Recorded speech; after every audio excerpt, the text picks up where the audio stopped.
ये कहानी एक ऐसे गैंगस्टर की है जो अपनी बेइज्जती का बदला लेने के लिए एक लड़की को प्रोस्टिट्यूशन के धंधे में ढकेल देता है, लेकिन फिर आखिर में उस लड़की को उसी गैंगस्टर से प्यार भी हो जाता है। तो चलिए शुरू करते हैं आज की हमारी इस complicated love story bad guy को। कहानी की शुरुआत में हम हान नाम के एक गैंगस्टर को देखते हैं जो अपने रास्ते से कहीं जा रहा होता है कि तभी उसे सू नाम की एक लड़की दिखाई देती है, जिसे देखते ही वो उसकी ओर अट्रैक्ट हो जाता है और उसके पास बैठकर उसके साथ बातें करने की कोशिश करता है।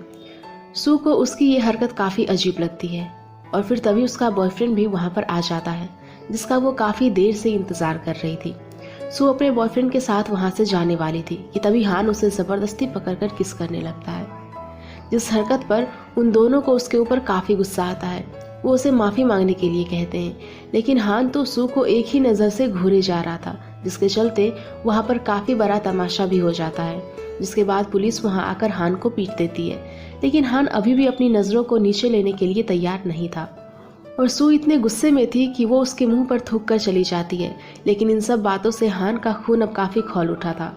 खैर, अगले दिन हान उसी जगह पर आता है जहाँ कल उसे सू मिली थी और फिर जब सू वहाँ पर आती है तो वो उसका पीछा करने लगता है। जहाँ पर सू जब लाइब्रेरी में जाती है तो हान अपने एक फ्रेंड को उसके पास भेज देता है और वो जानबूझकर अपने वॉलेट को वहीं छोड़कर चला जाता है।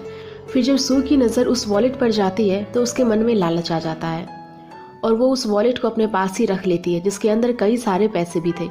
इधर हम उस वॉलेट के मालिक को देखते हैं जो काफ़ी परेशान हो रहा था, लेकिन बाद में उसे पता चल जाता है कि उसका वॉलेट सू के पास है, तो वो उसके पास जाकर अपने वॉलेट को ले लेता है। लेकिन जब वो अपने वॉलेट को चेक करता है तो वो देखता है कि उसका 10,000 का चेक गायब है, जिससे वो उसके ऊपर काफ़ी गुस्सा हो जाता है। सू बोलती है कि मुझे उसके अंदर ऐसा कोई भी चेक नहीं मिला, लेकिन वो आदमी मानने के लिए तैयार नहीं था और पुलिस को कॉल करने की धमकी देता है, जिससे सू काफ़ी ज़्यादा डर जाती है और रोने लगती है। वो कहती है कि मेरे पास इतने पैसे नहीं हैं, तो वो आदमी उसे एक माफिया गैंग के पास लेकर जाता है जो उसे लोन दे सकती है और ये गैंग किसी और की नहीं बल्कि हान की ही थी और ये सब हान का ही प्लान था, क्योंकि वो अपनी बेइज्जती का बदला लेना चाहता था और सू को अपने पास ही रखना चाहता था, क्योंकि हान अपना एक प्रोस्टिट्यूशन का धंधा भी चलाता था। जिसके बाद सू से कुछ डॉक्यूमेंट साइन करवाए जाते हैं कि अगर उसने हमारे पैसे सही समय पर नहीं चुकाए तो उसकी पूरी बॉडी पर हमारा हक होगा। और फिर कई सारे दिन बीत जाने के बाद जब सू अपना लोन वापस नहीं कर पाती तो उसे धंधा करने के लिए लाइन में खड़ा कर दिया जाता है।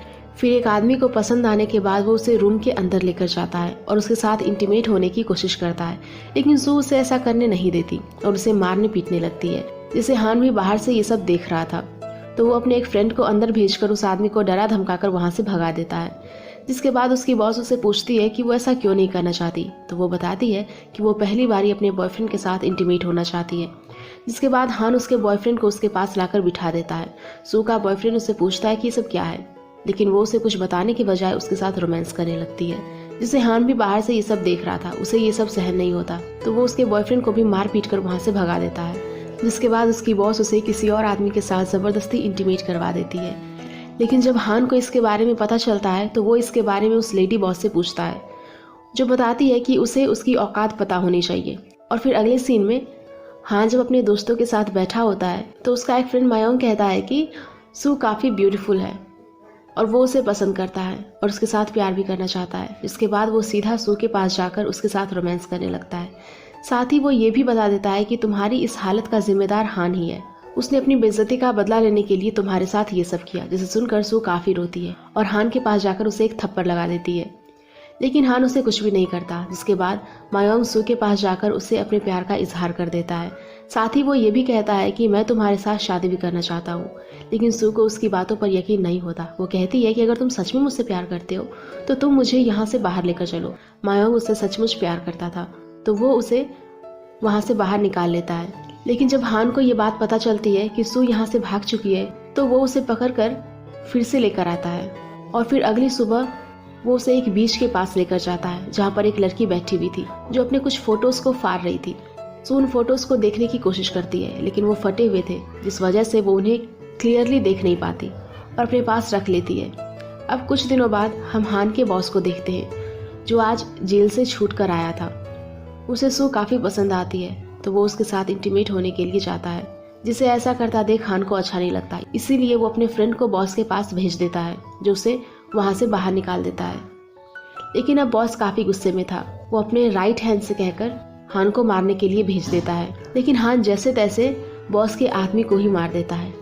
लेकिन हान भी अब काफी इंजर्ड हो चुका था, उसकी जान जाने ही वाली थी, लेकिन सही समय पर ट्रीटमेंट मिलने की वजह से उसकी जान बच जाती है।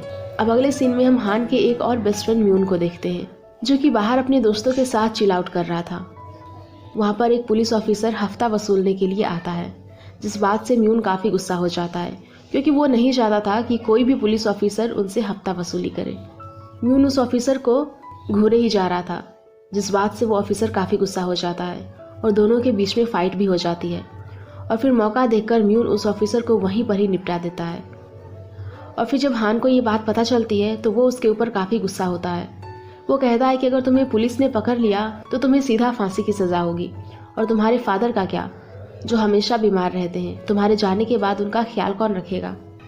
हान को अपने दोस्त और उसके फादर की काफ़ी फिक्र थी, तो वो सारा इल्ज़ाम अपने ऊपर ले लेता है और उसे फांसी की सज़ा सुना दी जाती है।